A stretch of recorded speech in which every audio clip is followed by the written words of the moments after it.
¿Puede un pueblo entero dejar de existir no solo físicamente, sino también en la memoria de un país?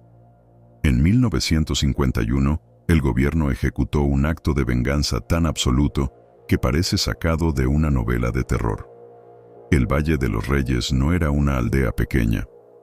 Era una comunidad vibrante con escuelas y mercados. Pero cometieron un error imperdonable. Se levantaron contra la tiranía de un gobernador poderoso. La respuesta no fue el diálogo, ni siquiera la prisión. Fue el borrado total. En menos de un año, construyeron una presa cuya única función real era sumergir la rebeldía bajo millones de metros cúbicos de agua. Pero lo más aterrador no fue la inundación, sino lo que pasó después. Funcionarios quemaron las actas de nacimiento. Los cartógrafos redibujaron los mapas eliminando el nombre del valle, y los libros escolares dejaron de mencionarlo. Fue como si miles de personas nunca hubieran nacido. Hoy, cuando los nietos de los sobrevivientes buscan sus raíces, se encuentran con un vacío legal. Nacieron en un lugar que, según los papeles oficiales, nunca existió. Es el castigo máximo. Ser ahogado en vida y olvidado en la muerte.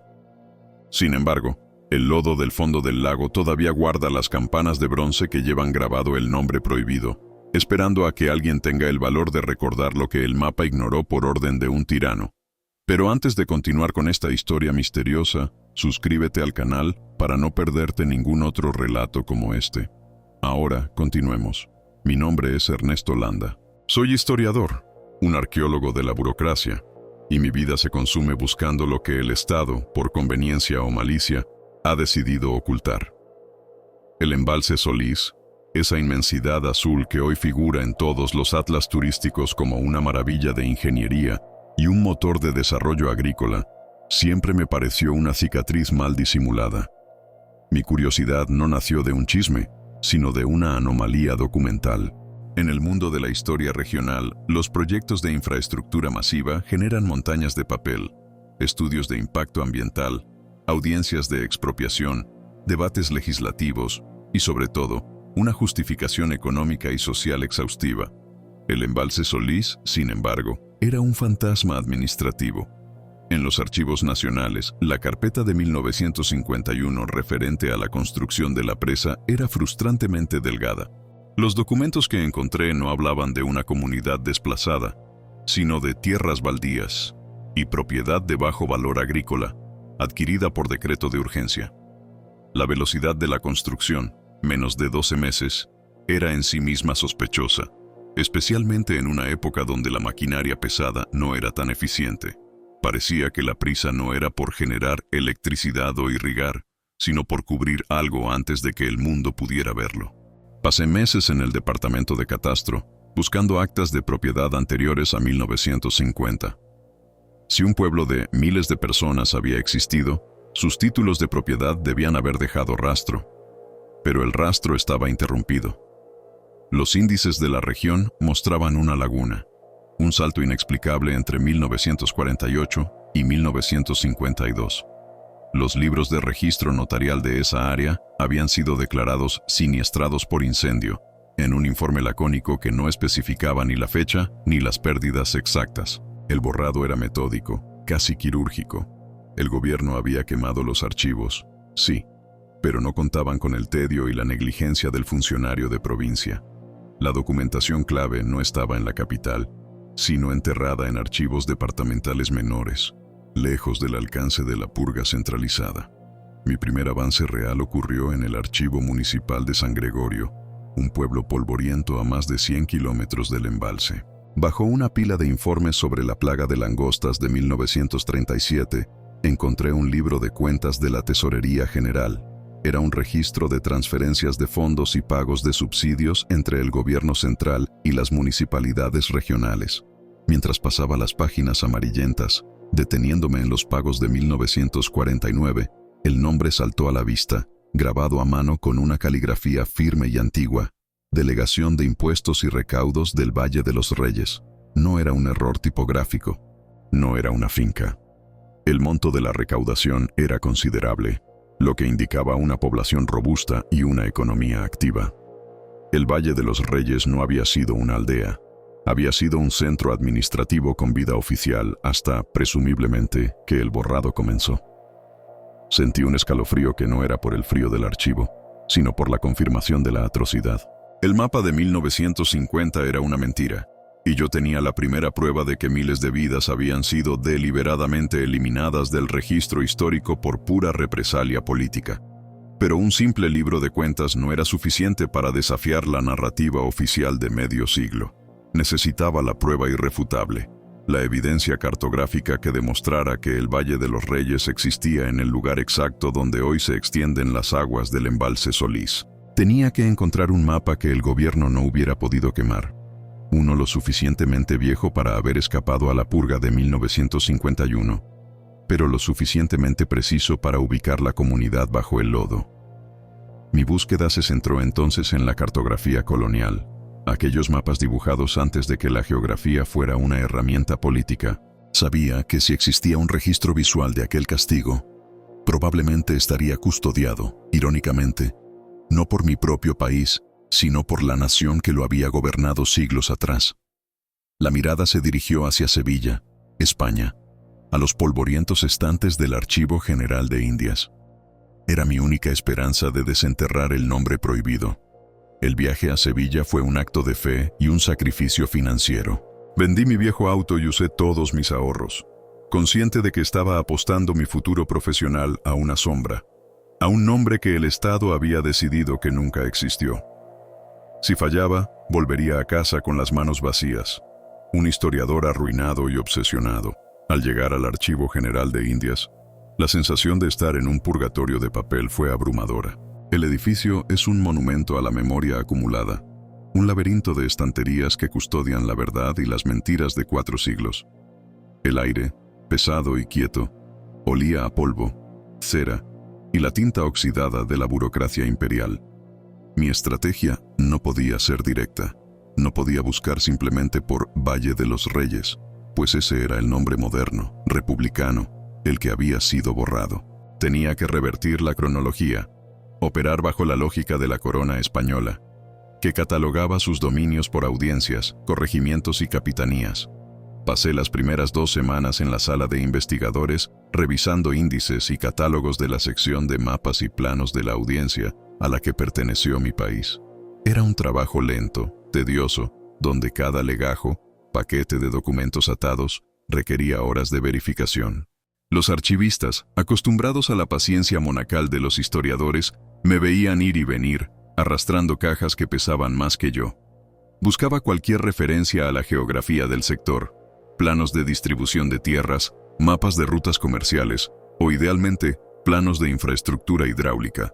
Sabía que el Valle de los Reyes, al ser fértil, había sido vital para la producción agrícola, lo que significaba que los españoles debieron haberlo cartografiado con precisión. La frustración se acumulaba. Encontraba mapas de la costa, planos de las minas, croquis de las fortificaciones, pero nada que detallara el interior del valle, ese punto exacto que hoy es el centro del embalse Solís. Empecé a temer que la purga de 1951 había sido más eficiente de lo que imaginé, que el gobierno de mi país había, de alguna manera, anticipado que el único registro que sobreviviría sería el colonial, y se habían asegurado de que, incluso si el mapa existía, fuera inlocalizable bajo un nombre distinto. Una mañana, después de 3 semanas de fracasos y con el presupuesto casi agotado, me topé con un índice marginalmente clasificado bajo la rúbrica Asuntos diversos del Virreinato. Parecía ser una miscelánea de documentos que no encajaban en las categorías usuales. Dentro, listado casi al final, encontré una entrada escrita con una tinta tenue que casi se confundía con el papel. Plano hidrográfico del corregimiento de San Ignacio. Distribución de aguas y ejidos. 748. El corregimiento de San Ignacio. Ese nombre me hizo detener la respiración. Era la antigua denominación administrativa de la región que hoy rodea el embalse Solís. No era un mapa de toda la capitanía, era un plano de detalle enfocado en la gestión de los recursos naturales del valle. La descripción era prometedora, incluso si no mencionaba el nombre moderno.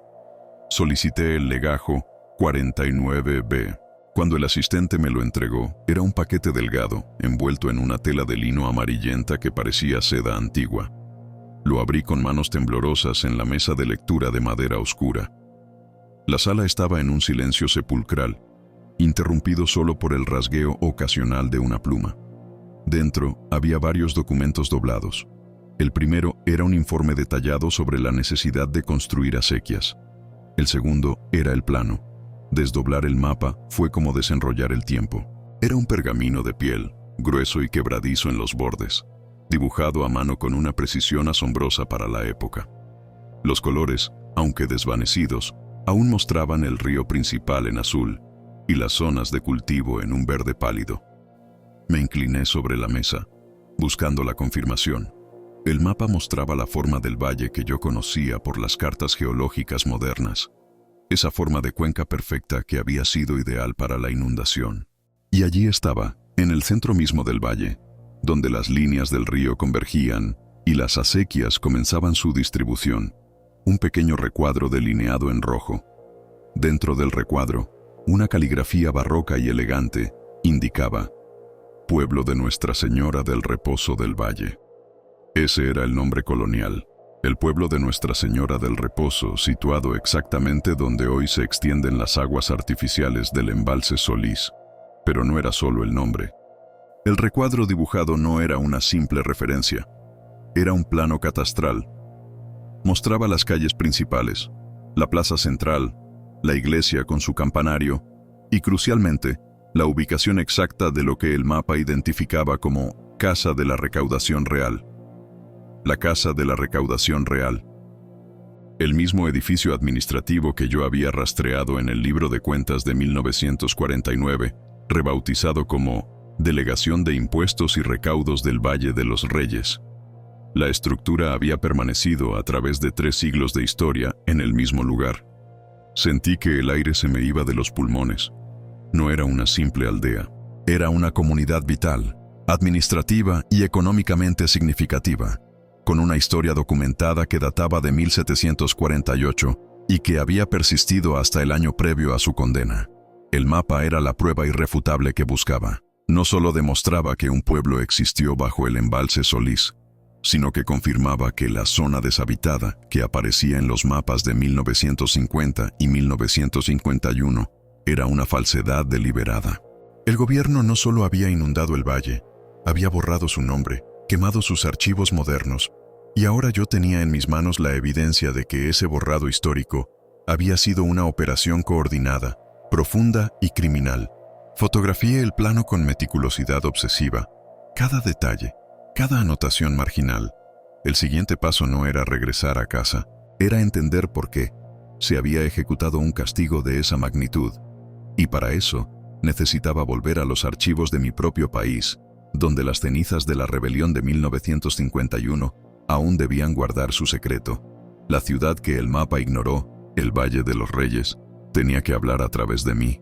El peso de las fotografías del plano catastral era inmenso, mucho más que el pergamino original.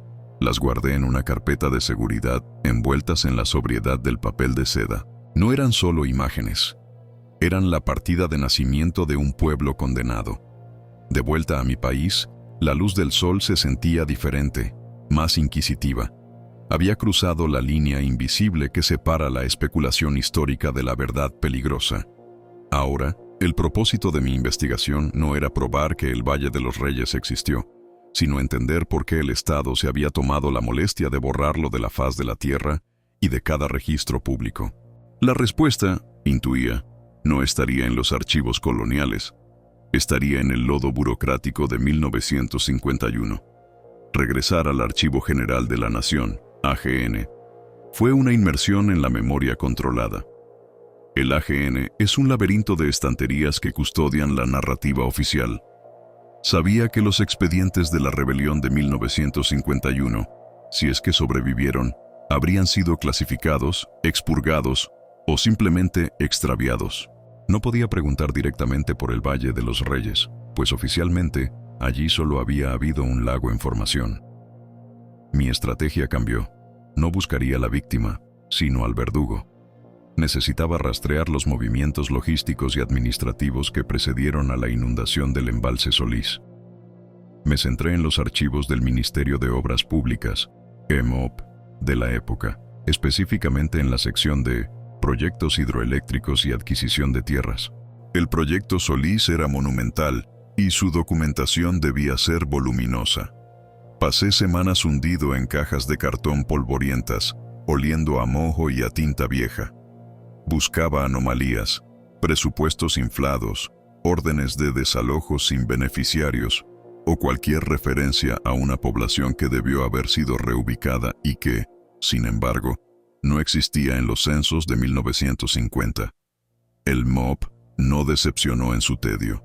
Los expedientes eran meticulosos en el detalle técnico de la presa, pero curiosamente vagos sobre la demografía del área. Había informes de inspección que hablaban de terrenos baldíos y zonas rurales de baja densidad poblacional, justo donde mi mapa colonial ubicaba la plaza central. La falsedad era tan grosera que casi insultaba, pero fue en una subsección de gestión de recursos hídricos y asuntos interministeriales donde encontré la primera grieta. Di con un legajo delgado, marcado con un sello de baja prioridad y la etiqueta anodina, Coordinación Intersectorial, Operación Solís. Parecía ser una comunicación rutinaria entre el MOP y el Ministerio de Gobernación.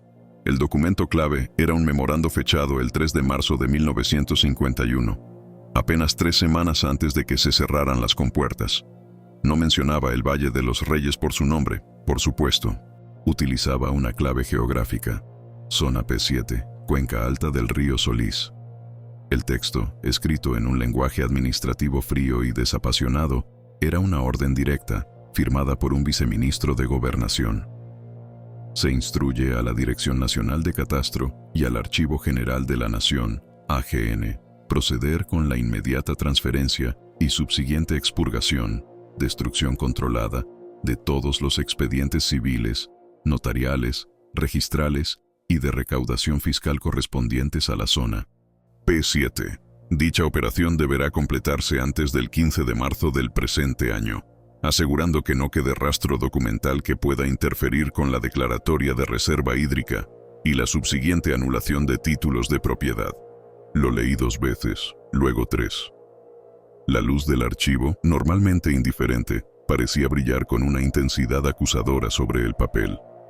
Era la prueba de la quema. No fue un accidente. No fue un simple olvido burocrático. Fue una orden explícita y coordinada de borrado de la memoria histórica. El gobierno no solo se aseguró de que el pueblo fuera inundado, se aseguró de que no quedara ni un acta de nacimiento, ni un título de propiedad, ni un registro de impuestos que pudiera probar que alguien había vivido allí. Anularon los títulos de propiedad para evitar compensaciones, pero el verdadero objetivo era la anulación de la existencia misma. La coordinación entre Catastro, Gobernación y el propio Archivo General, el guardián de la historia, era la manifestación de un castigo absoluto. Esto ya no era solo un proyecto de infraestructura, era una ejecución administrativa. El Valle de los Reyes no fue solo destruido, fue oficialmente declarado un fantasma, una ficción legal que nunca había existido. Ahora que tenía la evidencia del cómo, se borró la memoria. La pregunta del por qué se hizo con tanta ferocidad, se hacía imperiosa. La clave debía estar en la naturaleza de la rebelión de 1951. Tuve que volver al origen de todo, a los pocos recortes de prensa que mencionaban vagamente los disturbios en el interior, y buscar qué había hecho el Valle de los Reyes para merecer la pena capital de la negación total, y para eso necesitaba ingresar a los archivos militares, donde, quizás, aún resonaban los ecos silenciados del fusil. El Archivo Histórico Militar, AHM, es un organismo construido sobre el silencio. No tiene la luz natural y el rumor constante del Archivo General de la Nación. Es un búnker de piedra gris, custodiado por la paranoia institucional y el eco de botas. Acceder allí fue una travesía burocrática que consumió 2 semanas de oficios, avales universitarios y, francamente, la manipulación de ciertos contactos académicos que sabían exactamente qué tan lejos podían estirar la verdad. Mi coartada fue simple. una investigación sobre la movilización de recursos internos y el uso de la fuerza durante la década de los 50, una época de efervescencia política. Una cortina de humo lo suficientemente vaga como para no levantar banderas rojas, pero lo suficientemente específica para justificar la revisión de legajos clasificados. Una vez dentro, el ambiente era opresivo. Las archivistas, casi todas vestidas de uniforme, parecían medir el tiempo que uno pasaba con cada documento. Solicité inicialmente los expedientes operativos que cubrían la zona P7 o los disturbios de 1951. El resultado fue predeciblemente negativo. Esos registros están incompletos, señor. Probablemente fueron transferidos a la Dirección de Seguridad Nacional o expurgados en la amnistía de 1968, me dijo una mujer de rostro pétreo sin levantar la vista de su escritorio. La expurgación. De nuevo esa palabra. Si el gobierno civil había quemado los certificados de nacimiento, el ejército había hecho desaparecer los informes de batalla. La coordinación del borrado era perfecta. Tuve que cambiar de estrategia. No buscaría el nombre de la víctima, Valle de los Reyes, ni el nombre del crimen, Operación P7, sino el nombre de los verdugos. Regresé a la orden de expurgación civil que encontré en el AGN. Estaba firmada por un teniente coronel A. Reyes, en calidad de enlace entre el Ministerio de Gobernación y el Estado Mayor. Buscando bajo el nombre Reyes A, y filtrando por destino y fecha, encontré un expediente delgado y polvoriento que no estaba en el índice principal. Estaba clasificado bajo Informes Disciplinarios y Logística de Reemplazo del Regimiento 5 de Infantería. El título era inofensivo. Bajas y suministros. Operación Interior. Febrero-marzo 1951. Mis manos temblaron levemente al abrir la carpeta. Dentro, en lugar de listas de provisiones, había una serie de declaraciones juradas, interrogatorios a soldados y un informe preliminar de un tribunal militar. No era el gran informe operativo que buscaba, sino el rastro de la sangre que la operación oficial había tratado de limpiar. El documento clave era la declaración de un cabo de apellido Zamora, un hombre joven al parecer, que intentaba justificar la pérdida de armamento y la muerte de varios compañeros. Su lenguaje era crudo, despojado de la jerga oficial. Leí, absorbiendo cada frase. Llegamos al valle con la orden de asegurar el perímetro y disolver la congregación. Pensábamos que eran campesinos con machetes, como siempre. Pero estos tenían armas, señor. Tenían fusiles viejos, sí, y escopetas de caza, pero sabían usarlas. El teniente ordenó disparar al aire, pero cuando tomaron la casa de la alcaldía, se atrincheraron y nos abrieron fuego de verdad. No era una protesta por el precio del maíz. Era una guerra. Una guerra. No un disturbio, no una manifestación controlada. Una insurgencia, por pequeña que fuera. El informe continuaba, detallando la ferocidad del enfrentamiento. El ejército había subestimado la determinación del pueblo. La resistencia había durado casi 48 horas, un tiempo inaceptable para un gobierno central que dependía de la imagen de control total. Pero, ¿por qué? ¿Qué había provocado esta guerra? La respuesta estaba en el informe del teniente a cargo, quien intentaba explicar por qué la represión inicial falló. La resistencia no fue ideológica en el sentido tradicional, sino territorial y económica. El foco de la rebelión se centró en la negativa absoluta a negociar la cesión de los títulos comunales del valle. Se habían organizado bajo la consigna de que el agua se bebe, no se vende, haciendo referencia directa al proyecto de embalse que se planeaba para el año siguiente. La población, liderada por un grupo de agricultores y un exmaestro de escuela, interpretó la transferencia de tierras forzosa como un acto de despojo y traición del gobierno central. Ahí estaba el origen de la furia. No fue una simple revuelta política por un cambio de partido. Fue una lucha desesperada por la tierra y el agua, la resistencia a ser convertidos en refugiados ambientales antes de que la presa existiera siquiera. El Valle de los Reyes no solo se había negado a obedecer, se había levantado en armas para proteger su futuro hídrico. El castigo por tal osadía no podía ser una simple masacre. Eso hubiera creado mártires. El castigo debía ser la negación absoluta. Si habían luchado para evitar que el valle se convirtiera en un embalse, el gobierno les daría el embalse, pero borraría toda evidencia de que alguna vez hubo gente allí para luchar. El borrado de la memoria histórica no fue un efecto secundario de la inundación. Fue el propósito principal. La rebelión de 1951 fue tan efectiva en su desafío que el Estado decidió que la única manera de ganar era eliminando la existencia de la comunidad del registro oficial, convirtiendo un problema político y social en un mero accidente geográfico, un lago. Cerré el expediente, sintiendo el peso de ese silencio institucional. El porqué se había revelado con una claridad dolorosa. El Valle de los Reyes fue castigado por su valentía. Ahora, mi tarea era encontrar lo único que el gobierno no pudo quemar ni ahogar: los nombres de los que murieron defendiendo ese valle. Y para eso, necesitaba un nuevo tipo de archivo: la memoria oral de quienes lograron escapar. El siguiente paso me llevaría lejos de la capital, hacia las orillas del lago artificial, buscando las voces que el mapa ignoró. El viaje fue una purga. Dejar atrás la humedad controlada de los archivos y el olor a papel viejo por el aire salino y el polvo del camino fue un cambio físico y mental necesario. Conducir hacia el oriente, siguiendo el rastro que el mapa colonial y los expedientes militares habían dejado, significaba pasar de la teoría a la geografía del crimen. El gobierno había sido meticuloso al borrar la historia de Valle de los Reyes, pero no podía borrar a la gente que había estado allí. Si habían logrado escapar de la inundación, se habrían reagrupado en los márgenes de la nueva geografía, cerca de donde sus muertos dormían bajo el agua. Llegué al embalse de la Victoria, el nombre oficial que el Estado había impuesto al cuerpo de agua, al caer la tarde. El lago era inmenso, monstruoso, un espejo grisáceo que reflejaba un cielo sin nubes. No parecía un elemento natural.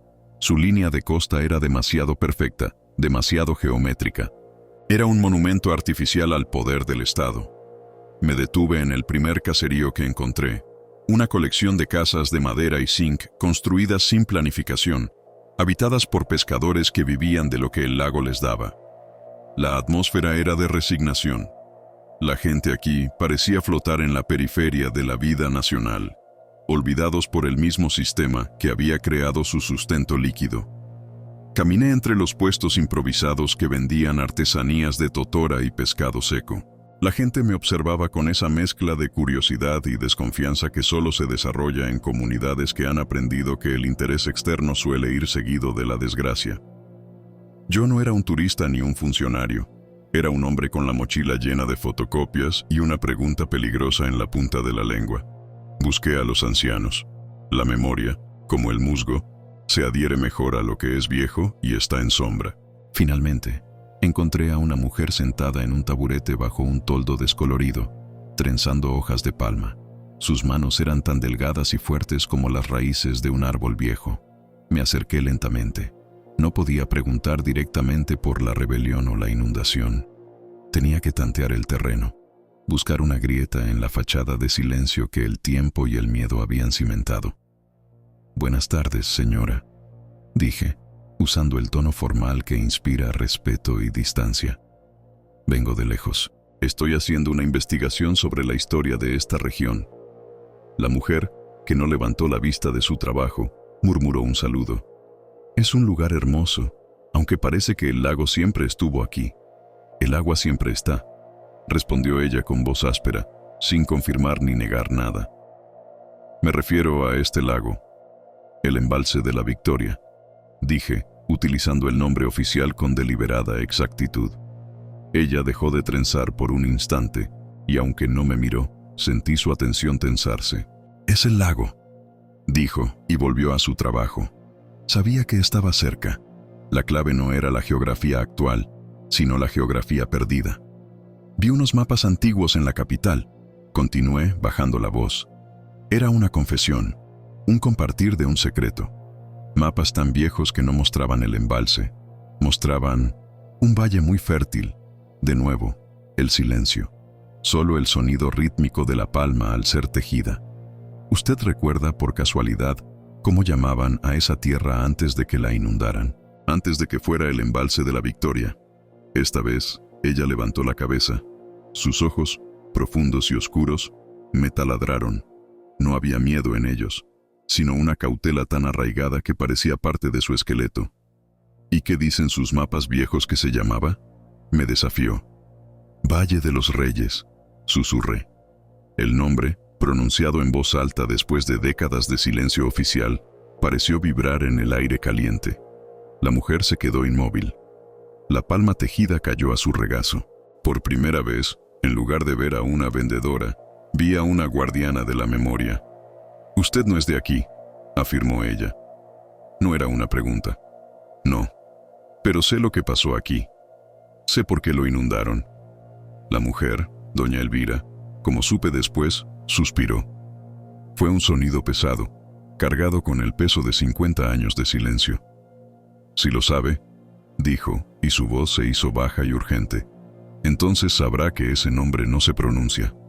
No aquí. Necesito los nombres de los que estaban allí, doña Elvira, los nombres que el gobierno quemó y ahogó. Ella me miró con lástima. Los nombres están bajo el agua, señor historiador, y los que salimos, aprendimos a llamarnos por otros nombres, para que no nos volvieran a encontrar. El miedo tiene una memoria más larga que cualquier expediente. Doña Elvira no me dio nombres ese día, pero me dio algo más valioso, la certeza de que la memoria seguía viva, aunque estuviera disfrazada de silencio y desconfianza. Me indicó la dirección de un pequeño asentamiento río arriba, un lugar llamado El Desmonte, donde, según ella, la gente que perdió su sombra se había refugiado. Entendí que la investigación de archivo había terminado. Ahora comenzaba la arqueología del alma. Mi tarea ya no era solo probar que el Valle de los Reyes había existido, sino desenterrar, uno por uno, los rostros que el mapa ignoró. Y para eso, debía ganarme la confianza de los fantasmas que caminaban a orillas de su propia tumba líquida. Mañana iría a El Desmonte. El Desmonte era exactamente lo que doña Elvira había descrito, un refugio provisional que, por el paso del tiempo, se había convertido en permanente, aunque sin perder nunca su aire de precariedad. Estaba ubicado en una elevación árida, lejos del espejo de agua del embalse, como si sus habitantes temieran que el lago pudiera crecer y alcanzarlos de nuevo. La carretera de acceso era poco más que un camino de tierra carcomido. Cuando llegué, el sol del mediodía caía a plomo, revelando casas de adobe y techos de zinc oxidado, dispuestas sin el orden o la planificación de un pueblo, sino con la urgencia de quienes se apiñan buscando calor. Aparqué mi camioneta lejos de las pocas personas que veía. Mi presencia era un evento. En un lugar donde la invisibilidad había sido la principal estrategia de supervivencia, un forastero con una cámara y aspecto de burócrata era, por naturaleza, una amenaza. Caminé lentamente. Las miradas eran esquivas, rápidas. No había hostilidad abierta, lo cual era peor. Había una indiferencia calculada, el tipo de cautela que solo se aprende cuando el Estado te ha enseñado que tu existencia es un error burocrático. Eran personas que vivían en la orilla del olvido. Habían perdido su territorio, sí, pero lo más grave era que habían perdido el derecho a nombrar ese territorio. Entendí que debía ser paciente. La prisa era un lujo que la verdad histórica no me permitía aquí. Me senté en un tronco caído cerca de una pequeña tienda. Pedí un café aguado y esperé. Observé. Necesitaba encontrar el eslabón más débil en esa cadena de silencio. Lo encontré al cabo de una hora. Un hombre mayor, quizás de 80 años, estaba reparando una silla de madera frente a una casa. Su movimiento era lento, metódico. Sus manos, nudosas y oscuras, parecían tener la memoria de la madera. Me acerqué sin hacer ruido. No empecé con preguntas sobre política o castigo. Empecé con el agua. Don Ernesto, dije, usando el nombre que había escuchado de un niño que pasó corriendo. Veo que usted es bueno con la madera. ¿De dónde sacan estos troncos? Él levantó la vista. Sus ojos eran tan claros que parecían pertenecer a otra persona. Me miró sin inmutarse, sin sorpresa. Del monte, de lo poco que queda. Me imagino que antes, cuando el río corría libremente por aquí, la madera era más abundante. Don Ernesto dejó de lijar. Su mirada se dirigió hacia el horizonte, donde la vasta lámina azul del embalse brillaba bajo el sol. Antes no era monte, era valle. ¿El Valle de los Reyes?, dije manteniendo mi voz en un tono conversacional. como si preguntara por el clima. El efecto del nombre fue inmediato y profundo. Fue menos una reacción de susto y más una implosión. La calma que había mantenido se quebró. «Usted sabe demasiado para ser un turista», dijo, volviendo a mirarme. «Soy un historiador. No busco culpar a nadie que esté vivo. Solo busco los nombres de los que murieron y los que fueron borrados». Don Ernesto suspiró, el mismo suspiro pesado que había escuchado de doña Elvira. La red de la memoria estaba conectada. «Cuando se llevaron el pueblo, señor, no solo trajeron el agua, trajeron el fuego, quemaron el registro civil, la iglesia, las actas de propiedad.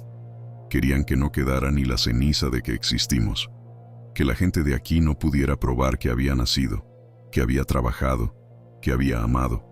Nos quitaron la sombra. Pero la memoria no se quema», insistí.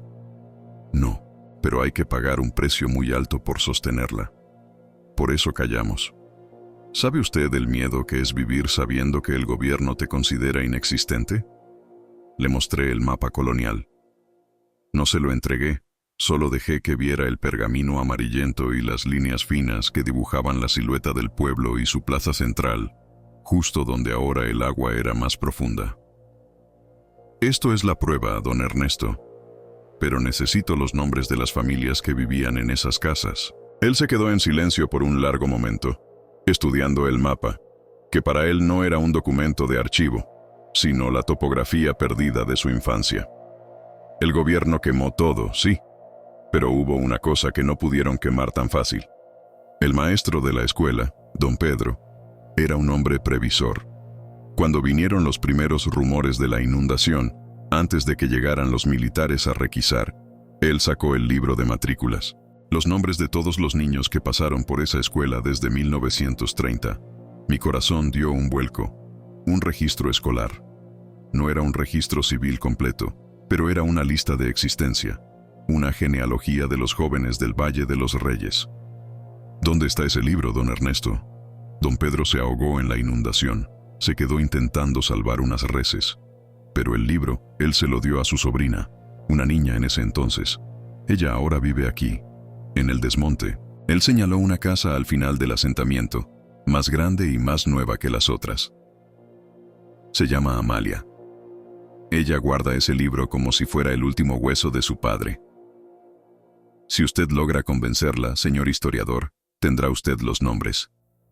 Los nombres que nos robaron. Me levanté, sintiendo que la arqueología del alma había dado su primer fruto tangible. Los nombres no estaban bajo el agua, sino custodiados por el miedo, esperando ser liberados. La lista, física y real, de las almas que el mapa oficial había condenado a la nada. Mañana hablaría con Amalia. La etapa del silencio había terminado.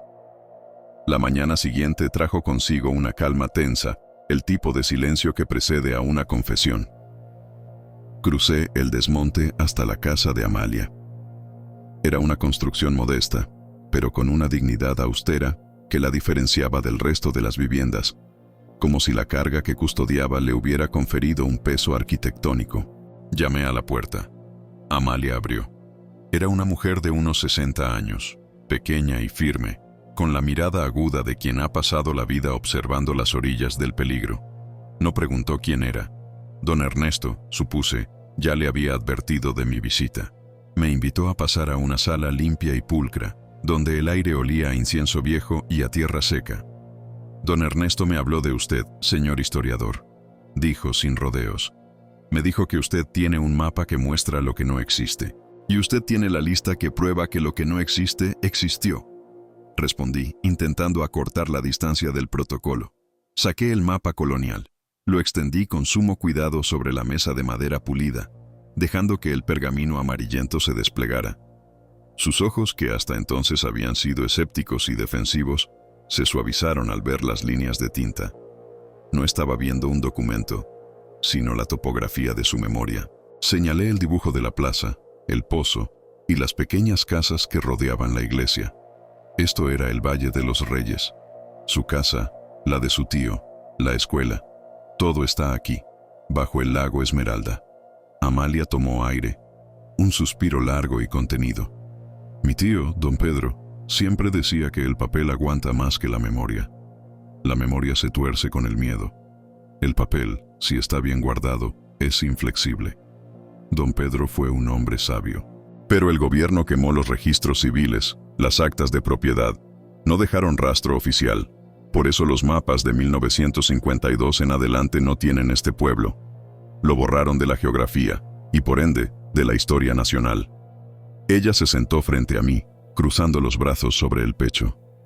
La postura era de defensa, no de rendición. ¿Y qué quiere usted con esa lista? ¿Revivir fantasmas? Mi tío me hizo prometer que la guardaría, no para que la viera el gobierno, sino para que ellos, los que sobrevivimos, tuviéramos algo a lo que aferrarnos. Es la única prueba de que nuestros padres no nacieron en la nada, de que no somos hijos del desmonte, sino del Valle de los Reyes. Su miedo era palpable, un miedo heredado que se había convertido en una forma de vida. El miedo a que el gobierno, al enterarse de que la verdad persistía, regresara para terminar el trabajo. El silencio es el cómplice más grande del borrado histórico, Amalia.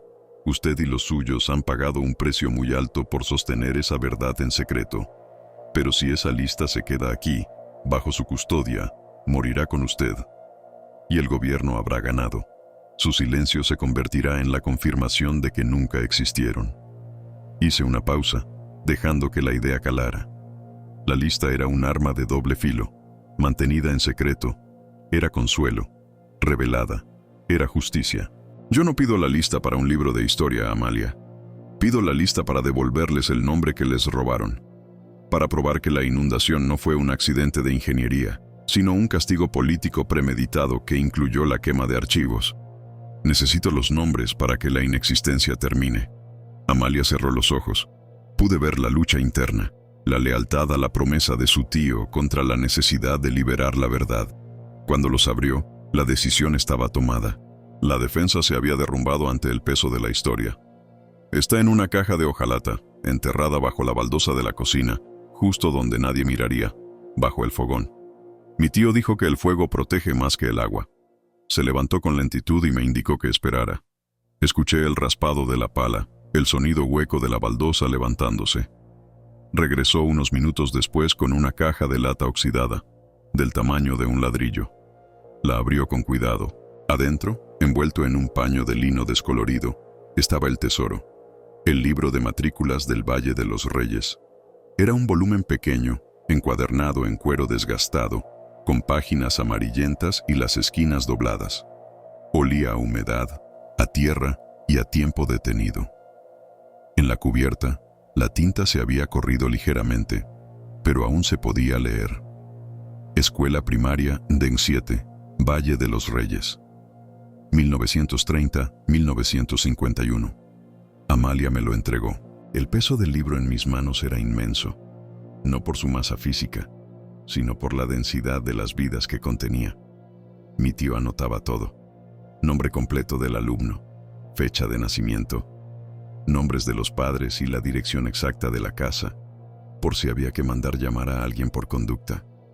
Él dijo que si el gobierno quemaba el pueblo, al menos los niños tendrían su partida de nacimiento escrita por él. Abrí el libro con dedos temblorosos. La caligrafía, firme y elegante, llenaba las columnas. Nombres y apellidos comunes en la región, ahora convertidos en héroes anónimos de una resistencia silenciosa. Ramírez, Soto, Guzmán, Díaz. La lista, física y real, de las almas que el mapa oficial había condenado a la nada, estaba por fin en mis manos. Gracias, Amalia. Usted acaba de liberar la memoria de su pueblo. Ella no sonrió, solo asintió, su rostro marcado por el alivio y el miedo persistente. Ahora, señor historiador, haga lo que tenga que hacer. Ya tiene los nombres. El desmonte ya no tiene que cargar solo con el peso del agua. El viaje de regreso desde el desmonte fue un ejercicio de contención. El libro de matrículas, envuelto en el lino descolorido, viajaba conmigo en el asiento del copiloto. No lo guardé en mi maleta. Necesitaba verlo, asegurarme de que el tesoro no se desvaneciera en el aire frío de la sierra. Ahora, La verdad no era solo una conjetura basada en un mapa colonial y planos de ingeniería clandestinos. Ahora, la verdad tenía nombres y fechas de nacimiento. El gobierno, en su metódica crueldad, había creído que quemar los archivos municipales y reescribir la geografía bastaría para borrar un pueblo. Habían calculado mal el poder de un solo hombre, un maestro de escuela, que valoró la identidad de sus alumnos más que la obediencia al Estado. En mi estudio, la luz fría de la madrugada iluminó la pila de pruebas que había acumulado durante años. El mapa de 1880, con el diminuto grabado de Valle de los Reyes, los planos del embalse, que mostraban la curva exacta del valle inundado, y ahora el libro. El trabajo se convirtió en una obsesión pausada. No había prisa. La prisa era enemiga de la verdad cuando ésta había permanecido oculta durante medio siglo. Abrí el libro de matrículas y crucé los datos. Cada línea era un golpe contra el muro del olvido. Los nombres de los niños coincidían con los apellidos esparcidos en los pocos fragmentos de censo que había logrado rescatar de la Biblioteca Nacional antes de que fueran convenientemente extraviados. Las direcciones exactas, Calle del Sol, Esquina del Cantero, Casa de Gandro 12, eran la cartografía interna de un pueblo que oficialmente nunca existió. El objetivo del gobierno no había sido solo castigar una rebelión, había sido aniquilar la memoria de esa rebelión. Si un pueblo no tiene nombre, no tiene historia. Si no tiene historia, su sufrimiento no puede ser reclamado. El borrado de Valle de los Reyes fue un acto de ingeniería histórica tan devastador como la ingeniería civil que represó el río. El libro de la escuela, sin embargo, era la fisura en esa presa de silencio. Era el acta de defunción de la mentira estatal. Cuando terminé la verificación, el peso del testimonio se hizo casi insoportable. Yo no era solo un historiador, era el depositario de las almas condenadas por el mapa. Llevé el expediente completo, cuidadosamente organizado a la universidad. Mi solicitud no era dramática, sino puramente académica. Publicar un estudio detallado sobre la toponimia y el borrado geográfico en la región central, 1950-1955. La resistencia fue inmediata y sutil. Mis colegas me miraban con una mezcla de admiración y terror. El director del instituto me sugirió que me enfocara en temas menos controversiales, citando la escasez de fondos para publicaciones sensibles. ¿Sensibles o inconvenientes?, pregunté sin levantar la voz. Él no respondió, pero yo sabía que la sombra del aparato que había inundado Valle de los Reyes seguía siendo larga y poderosa.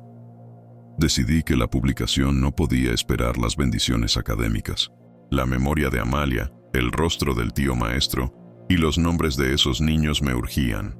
Contacté a un pequeño editor independiente que valoraba más la verdad que la estabilidad financiera. El libro se tituló simplemente El valle que el mapa olvidó, testimonio de la memoria sumergida. La publicación no fue una explosión, sino una infiltración lenta. Al principio, solo un murmullo entre círculos intelectuales. Luego, un reportaje en un periódico extranjero. Finalmente, la inevitable negación oficial, llena de eufemismos sobre errores cartográficos y reubicación necesaria. Pero la negación no podía refutar el libro de matrículas. Los nombres estaban allí, reales, escritos con tinta firme en 1950.